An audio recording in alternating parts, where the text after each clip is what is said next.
The Franco-Prussian War began in 1870 and lasted till 1871. This event is important because France was defeated by Prussia. After the war, France was forced to pay war retributions and lost the territories Alsace and Lorraine. After the war, the Prussian Empire became a military and industrial superpower. When Wilhelm II took control of the throne in 1888, he fired the Chancellor Otto von Bismarck and refused to renew the reinsurance treaty between Russia and Prussia. This treaty with Russia was important because it kept France isolated and weak, but when the treaty was broken, France was able to make an alliance with Russia. The Balkan War was between the Ottoman Empire and the Balkan League, which involved the countries Greece, Serbia, Montenegro, and Bulgaria. This war only lasted a few months, and the Balkan League came out victorious. The League stripped down the Ottoman Empire and divided the territory between each country.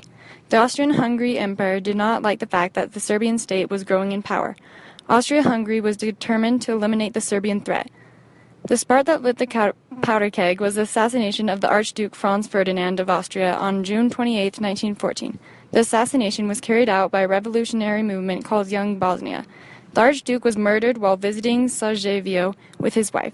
The monarchy of Austria-Hungary blamed this event on the Serbian government, which led to Austria-Hungary declaring war on the Serbian state, which began World War I. Germany made several acts of war against the United States. The sinking of the Lusitania was an important event in World War I. The death of so many innocent civilians at the hands of the Germans galvanized American support for entering the war, which eventually turned the tide in favor of the Allies. On May 7, 1915, the Lusitania was approaching the coast of Ireland. It was spotted by a German U-boat who fired a torpedo. Within 20 minutes of being struck, the Lusitania had sunk. The Zimmermann note was intercepted, which proposed a secret alliance between Mexico and Germany.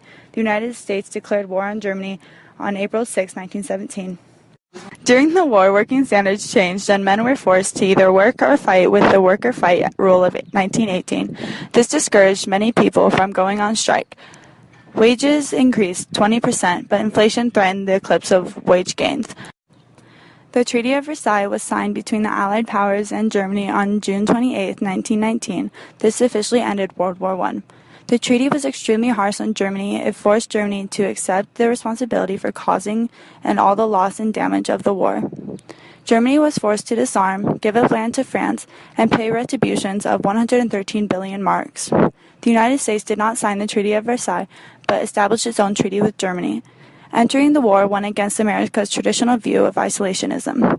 In order to gain support, Wilson made his 14 points. The United States did not support these 14 points and did not join the League of Nations, which is the reason it failed and did not maintain peace.